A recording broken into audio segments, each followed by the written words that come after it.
And so good morning everyone. 5 AM series में आप सभी का स्वागत है। अगर आप यूपीएससी की एग्ज़ाम की तैयारी कर रहे हैं, मतलब सिविल सर्विस एग्ज़ाम की तैयारी कर रहे हैं, तो इस सेशन को आपको बहुत सीरियसली देखना है। एंड लेट्स स्टार्ट, शुरू करते हैं आज के जो टॉपिक्स हैं। Consider the following statements about the emission gap report, जो कि रिलीज़ की गई है यूनाइटेड नेशन एनवायरनमेंट प्रोग्राम के अंदर। तो ये टॉपिक है, ये मेंस के लिए भी इंपॉर्टेंट है, जो भी पॉइंट इसमें लिखे हैं। सो इसमें पहला पॉइंट ये है, पहली चीज़ तो ध्यान रखना है कि ये यूनाइटेड नेशन एनवायरनमेंट जो प्रोग्राम है उसके तहत ये रिलीज़ की गई है। एंड अभी ये चीज़ कही गई कि अगर प्रेजेंट सिनारियो में जिस तरीके से, जैसे मान लो हमारे पास जो पेरिस एग्रीमेंट था, पेरिस एग्रीमेंट के तहत कुछ जो टारगेट्स थे, जैसे 2 डिग्री सेल्सियस से टेम्परेचर इंक्रीज़ नहीं होना चाहिए, और एक लिमिट रखा गया था कि 1.5 डिग्री सेल्सियस से, मतलब टारगेट था कि 1.5 डिग्री से ज़्यादा नहीं होना चाहिए। बट अभी जो करंट सिनारियो है कि क्योंकि जो नेशनली डिटरमाइंड कंट्रीब्यूशन है, मतलब हर देश ने ये कहा था कि हम ये पर्टिकुलर टारगेट्स को मीट करेंगे, मतलब इधर इससे ज़्यादा एमिशन आपका नहीं होगा, ये चीज़ उन्होंने हाईलाइट की थी। लेकिन उन टारगेट्स को देश ना अपडेट किया, ना उन्हें पूरा कर पाए। तो इस वजह से जो टेम्परेचर इंक्रीज हो सकता है वो 3 डिग्री सेल्सियस तक प्री इंडस्ट्रियल लेवल से टेम्परेचर इंक्रीज हो सकता है, जो कि बहुत ज़्यादा टेम्परेचर है और इसका ह्यूज इम्पैक्ट पड़ेगा। मतलब इसका पूरा आपका जो बायोडाइवर्सिटी है, समुद्र, सब बहुत सारे चीज़ें जो है अफेक्ट होंगी, तो ये ध्यान में रखना है। So there is only 50% chance of limiting global warming to 1.50% नहीं है, ये मात्र 14% है। मतलब आप ये देखो, मात्र 14% चांस है कि हम टेम्परेचर को 1.5 डिग्री सेल्सियस तक जो है रोक सकते हैं। मतलब जो प्री इंडस्ट्रियल लेवल है टेम्परेचर एवरेज, उससे, जैसे मान लो प्री इंडस्ट्रियल लेवल पे एवरेज टेम्परेचर x है, तो x + 1.5 से ज़्यादा ही होगा। तो ये स्टेटमेंट गलत हो गया। If the existing nationally determined contribution both conditional and unconditional are delivered by 2030, the world will warm by 2.5 degree. मतलब इवन जो भी देशों ने अभी हाईलाइट भी किया है कि हम इन चीज़ों को अचीव करेंगे, उसके अचीव करने के बावजूद भी टेम्परेचर 2.5 डिग्री सेल्सियस तक बढ़ जाएगा, जो ग्लोबल वार्मिंग है वो देखने को मिलेगी।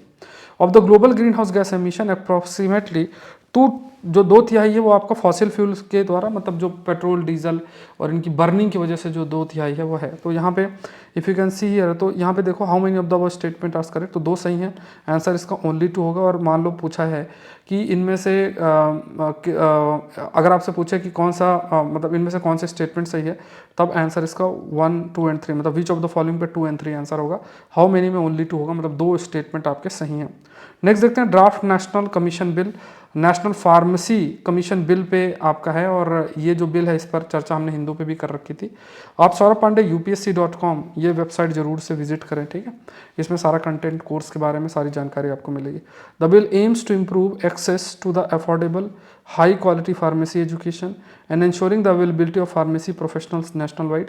Bill seeks to promote equitable healthcare by making pharmacy services accessible to all citizens, and the bill calls for a periodic and transparent assessment of pharmacy institutions and facilitating maintenance of a pharmacy register. तो कितने statement इसमें सही, देखो ये मैंने हिंदू पे भी discuss कर रखा है, ठीक है। तो अगर आप हिंदू सेशन आपने देखा हुआ है तो आपको आंसर करना है, बहुत डिटेल में मैंने इसकी सारी चीज़ें डिस्कस की, तो आंसर आपको करना, what will be the answer. तो ये ध्यान में रखना है। और इसका जो ये पीडीएफ आप देख रहे हो, ये पीडीएफ मैं आपको कंपाइल्ड फॉर्म में शेयर करूंगा। 5M सीरीज़ के पीडीएफ हैं, जैसे जो लोग भी प्रीलिम्स टेस्ट सीरीज़ जो कि एडवांस करंट अफेयर्स पे है, ये इसका प्राइस इंक्रीज़ हो चुका है, जो इसमें दिख रहा है इससे ज़्यादा है प्राइस। तो अगर जो हिस्सा नहीं बने, प्लीज़ हिस्सा बने, और इसमें काफ़ी सारी चीज़ें आती रहेंगी, तो जो ज्वाइन कर लेंगे उनको सारे बेनिफिट्स होंगे। जैसे पहले जिन्होंने मुझे ट्रस्ट किया और अभी बहुत ही कम प्राइस में 50 टेस्ट वाला सीरीज़ ज्वाइन किया, तो उनका कितना बेनिफिट हुआ है। तो अभी भी आप लोग को क्योंकि काफ़ी सारी चीज़ें जो भी प्रीलिम से रिलेटेड होगी मैं यहीं पे ऐड करता रहूँगा। पीडीएफ हो गया, बहुत सारी चीज़ें तो आपको मिलती रहेंगी, तो आप अपडेटेड भी रहेंगे। प्लस ये टेस्ट 50 टेस्ट हैं, 2,500 क्वेश्चन हैं। इस संडे को रात को 9 बजे टेस्ट है, प्लीज़ अटेम्प्ट करें, मेरा आपसे सभी से ये कहना है, और बहुत सीरियसली अटेम्प्ट करें इन चीज़ों को, ठीक है। सीरियसली लें, क्वेश्चंस जो हैं आप देख भी सकते हैं। और अभी यूपीएससी के द्वारा एक लिस्ट भी आई है, और उस पर मैंने रात सुबह 11 बजे एक वीडियो भी आपका आएगा। बहुत मतलब मैंने जब वो लिस्ट देखी ना, तो बहुत मुझे लगा कि मैंने ज़्यादा बोल दिया है, बट रहा नहीं गया। वीडियो आएगा, देख लेना, रिकॉर्ड करके डाल दिया था, क्योंकि रात को डालने का मन नहीं किया, बट मॉर्निंग के लिए मैंने शेड्यूल कर लिया, प्लीज़ देखना। मतलब हैरान करने वाला पॉइंट है, जो हिंदी माध्यम के बच्चे हैं ना, मतलब अभी मैं यहाँ क्या ही बोलूँ, वो वीडियो देख लेना। मतलब आई थिंक मोर देन 85% बच्चे बीई बीटेक वाले ही हैं, और दुख इस चीज़ का होता है ना, मतलब इसमें ये नहीं कि BE-BTech वाले कोई उनके लिए फेवरेटिज्म है या कुछ है। पॉइंट सिर्फ इतना है कि जो कंटेंट दिया जाता है ना, तो सबसे ज़्यादा मेहनत हिंदी माध्यम से लोग करते भी हैं, लेकिन उनकी लॉयलिटी रहेगी कि कोई ऐसा कंटेंट वन लाइनर टाइप दे दे या कुछ ऐसा दे दे कि जो है जो मतलब जो उनको ठीक लगे। अच्छा क्वालिटी का कोई कंटेंट देगा तो नहीं एक्सेप्ट करेंगे, क्यों? क्योंकि लैंग्वेज का बैरियर है। ऐसा नहीं सोचना चाहिए। जहाँ अच्छा कंटेंट आए वहाँ पे आपको जहाँ भी मिले अच्छा कंटेंट एग्जाम प्रोस्पेक्टिव से फॉलो करो। हिंदी माध्यम में आप देखो ना, अगर आपसे पूछे इंडिया के टॉप टीचर्स 5 नाम ले लो, तो सब हिंदी माध्यम के हैं, तो रिजल्ट की हालत क्या है? अगर इतने टॉप टीचर्स सारे हैं तो रिजल्ट ये क्या है?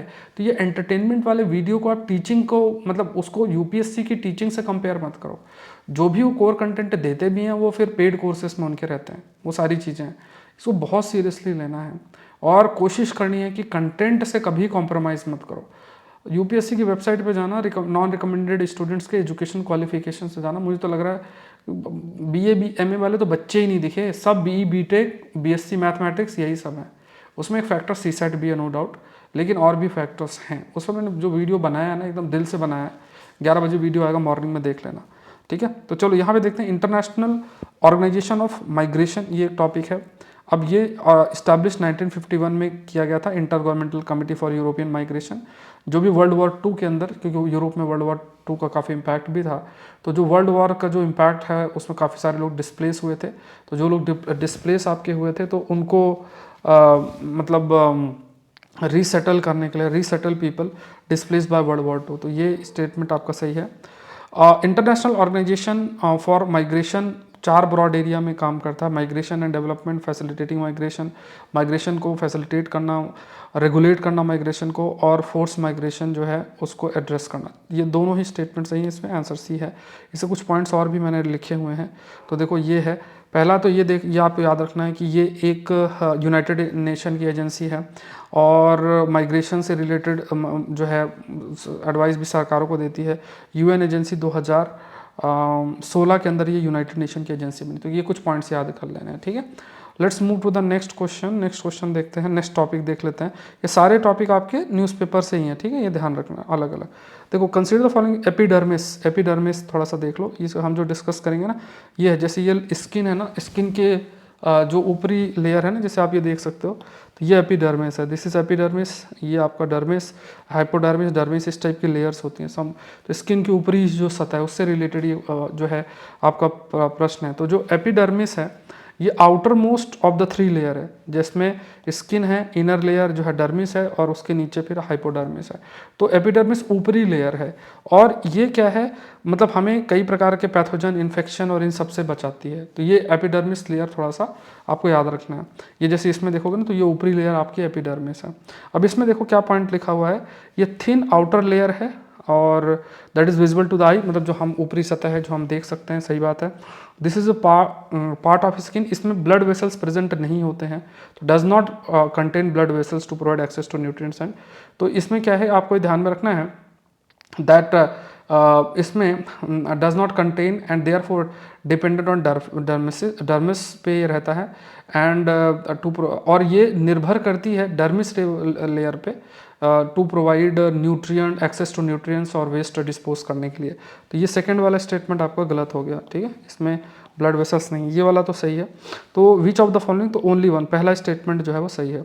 नर्मदा रिवर का देख लेते हैं। नर्मदा रिवर पे अगर आप देखोगे तो ये आपका you have this point of Narmada. तो ये अगर आप देखोगे तो ये नर्मदा रिवर है, तो ये नर्मदा रिवर आपकी फ्लो कर रही है, यू कैन सी हियर। ये नर्मदा या अरेबियन सी गल्फ ऑफ खाम्बत में जाके ये मिलती है, इधर से तापी रिवर आती है, ये सब। तो याद रखना है कि ये नर्मदा रिवर आपकी ऐसे जा रही है। तो जो नर्मदा रिवर है इससे रिलेटेड स्टेटमेंट है, इसको देख लेते हैं। ये भी न्यूज़ में थी, और अगर इफ़ यू सी हियर, ये 5th लॉन्गेस्ट रिवर ओवरऑल है, ठीक है। ये गल्फ ऑफ कच्छ नहीं, गल्फ ऑफ खाम्बत है, और ये वाला स्टेटमेंट गलत है। कौन सा सही है? पहला वाला सही है, फर्स्ट स्टेटमेंट इज करेक्ट, ठीक है। तो ये कुछ पॉइंट्स याद रखना है। तो नर्मदा से रिलेटेड जैसे कुछ पॉइंट्स आप ध्यान रखो, जैसे जो इसमें लिखे भी हुए हैं। पहला, ये फ्लो करती है मध्य प्रदेश गुजरात से, और life line of Madhya Pradesh Gujarat consider की जाती है। नर्मदा जो है ये अमरकंटक जो प्लेटू है मध्य प्रदेश में, वहाँ से ये आपकी एराइज भी होती है। अमरकंटक में एक डिस्ट्रिक्ट है अनूपपुर करके है, तो मध्य प्रदेश में वहाँ से ये एराइज भी आपकी होती है। ठीक है, ये देखना है। नेक्स्ट देख लेते हैं हम। नेक्स्ट पॉइंट है with reference to the anticipatory bill. देखो एंटीसिपेटरी बिल का कंसेप्ट भी आपने सुना भी होगा, पढ़ा भी होगा। जैसे मान लो किसी को अरेस्ट करना है, अरेस्ट ना करने के लिए बेल के लिए अप्लाई किया जाता है अरेस्ट से पहले, तो उसे एंटीसिपेटरी बेल बोलते हैं। और एक होता है ट्रांजिट एंटीसिपेटरी बिल। मान लो किसी कोई एक मध्य प्रदेश में मान लो किसी को मतलब उसको अरेस्ट करके उसको ले जाना है राजस्थान, तो उसको एक जगह से दूसरी जगह लेकर जाना है, तो उस बीच में उसने ट्रांजिट एंटीसिपेटरी बेल रखी है, जिससे कि उसको समय मिल जाए कि वो एंटीसिपेटरी बेल के लिए अप्लाई कर सके। ठीक है, तो यहाँ पे सेक्शन 438 सीआरपीसी का है, ये it's talk about the anticipatory bail. ये फैक्ट याद रखना है, ऐसे प्रश्न आजकल आ भी रहे हैं। Transit anticipatory bail is sought when the case against a person has been और is likely to file in state different. तो दूसरे स्टेट में अगर मान लो केस फाइल किया जाता है, अरेस्ट हो सकता है, तो वहाँ पे ट्रांजिट एंटीसिपेटरी बिल रहती है। और पर्पज इसका क्या है कि जो भी पर्सन है वो कोर्ट तक रीच कर सके and he can apply for the anticipatory bill. तो यहाँ पे पहला स्टेटमेंट गलत है, बाकी दोनों स्टेटमेंट्स जो हैं वो आपके सही हैं। नेक्स्ट देखते हैं आइसोटोप के ऊपर देखते हैं। Isotopes are the atom of a given element. अब ये याद रखना, ये क्वेश्चन देख के आपको लगेगा स्टैटिक है, ये सब टॉपिक्स न्यूज़ में हैं। Down to earth, PIB, Indian Express, the Hindu, physics.org, different sources से क्वेश्चन हैं। ये स्टैटिक देखने में है, but they are the advance current affairs जो कि फोकस करना है आपको। ठीक है, so isotopes are the atoms of a given element that vary only in numbers of electron. देखो यहाँ पे अगर आप देखोगे तो ये डायग्राम है। जैसे यहाँ पे अगर आप देखोगे तो यहाँ पे जो कि यहाँ पे जैसे ये प्रोटॉन है, इसमें हाइड्रोजन 2 में इसमें एक न्यूट्रॉन ऐड हो गया, इसमें 2 न्यूट्रॉन ऐड हो गया। ठीक है, तो ये आइसोटोप्स हैं, ये प्लूटोनियम, ड्यूटेरियम, और ये these are the isotopes of hydrogen. और इसमें चीज़ ऐड क्या हो रही है? Neutron neutron neutron. तो यहाँ पे अगर देखा जाए तो पहली लाइन इसमें कहा कि electron is not electron, it's neutron. Many isotopes are unstable, जिसमें लाइक बहुत ही कम न्यूट्रॉन है, they might be unstable. Unstable जो है उनके शॉर्ट लिव्ड होते हैं। एंड जैसे मान लो क्योंकि अनस्टेबल है, कुछ समय तक रहेंगे, फिर कुछ एनर्जी रिलीज करके स्टेबिलिटी की तरफ प्रोसीड करना चाहेंगे। तो ये जैसे हाइड्रोजन की भी 3 आपके आइसोटोप्स हैं, तो इसी तरीके से डिफरेंट आइसोटोप्स होते हैं। दीज आइसोटोप्स, कुछ आइसोटोप्स आपके अनस्टेबल होते हैं, अगर न्यूट्रॉन बहुत ही कम है, बहुत मान लो 1 है, तो कम न्यूट्रॉन होने की वजह से they are we can say कि अनस्टेबल। फिर कुछ एनर्जी रिलीज होकर they try to move towards stability. तो ये पहला स्टेटमेंट इसमें गलत है। Which of the following statement, तो इसमें आपका जो आंसर होगा दैट इज डी। ठीक है, 2 और 3 वाला जो है वो आपका रहेगा। ठीक है, तो मैंने अभी ऑप्शनल्स भी आप लोग के चेंज कर लिए हैं। नेक्स्ट देखते हैं टैटालम करके। तो ये जो देख रहे हो ना, ये टैटालम इस टाइप का मेटल होता है, रेयर मेटल टाइप होता है, ये अब देख लो। और इससे पहले अगेन मैं आपको बार बार इस चीज़ को हाईलाइट कर रहा हूँ कि प्रीलिम्स टेस्ट सीरीज़ का जो एडवांस करंट अफेयर्स है, इसका पूरा टेस्ट जो टेस्ट हो रहे हैं उनकी PDF भी देना स्टार्ट करूँगा। 5 AM की जो चीज़ें ये भी हैं, कुछ चीज़ें लाइव सेशंस भी होंगे, बहुत चीज़ें होंगी। कंप्लीट पैकेज है ये जो prelims test series advance current affairs की है, इसको प्लीज़ ज्वाइन करें आप, है ना। और इस संडे को टेस्ट है, और मैं सारे नाम भी मेरे पास लिखे हुए हैं जो अच्छा परफॉर्म कर रहे हैं और जो अच्छा परफॉर्म नहीं कर रहे हैं, बट हाँ जो एटलीस्ट अटेम्प्ट कर रहे हैं। इस पर टोटल 50 टेस्ट है। मैं आपको बताऊँ, 1 टेस्ट, 2 टेस्ट, 3 टेस्ट नहीं, 50 टेस्ट हैं, और सारे 2 ईयर्स का कवरेज है। संडे को 9 PM को होगा, और Saurabh Pandey CSE app download करो और आप लोग टेस्ट प्लीज़ अटेम्प्ट करें। थोड़े बहुत चीज़ें आप सीखेंगे, आप यूज टू होंगे, क्वेश्चन कैसे, ये सब टॉपिक्स हैं। ये सारे के सारे टॉपिक्स जो हैं, ये सब एडवांस करंट अफेयर्स हैं, और सारे के सारे टॉपिक्स ये सब 1-2 दिन के अंदर पेपर के अंदर आए हैं। अगर आप चाहोगे कि मैं आपके लिए फिर सोर्सेज भी बताऊं, स्क्रीनशॉट भी दिखाऊं, बट आई वांट कि आप लोग कोई PDF में ज़्यादा चीज़ें देखें। बट अगर आप चाहो तो मैं उसको भी आपको अभी थोड़ी देर में, चाहो तो आज का सेशन का ही मैं लेट मी टेल यू, थोड़ा सा मैं एक क्वेश्चन करने के बाद आपको बताता हूँ। ठीक है, तो tantalum is a rare metal with atomic number 73, known for its grey colour, heaviness, it is among the most corrosion resistant. मतलब इससे कोरोजन का कोई असर नहीं पड़ता है। ठीक है, कोरोजन मतलब इसमें कोरोड नहीं होता, जैसे आयरन कोरोड हो जाता है। तो ये दोनों स्टेटमेंट सही, यहाँ पे आंसर जो होगा C होगा। तो लेट मी सी, अगर PDF अवेलेबल होगा तो मैं आपको सोर्सेस भी थोड़ा सा इसके बारे में हाईलाइट कर देता हूँ। सोर्सेस देख लेते हैं एक बार, अगर सोर्सेस अवेलेबल हों मेरे पास।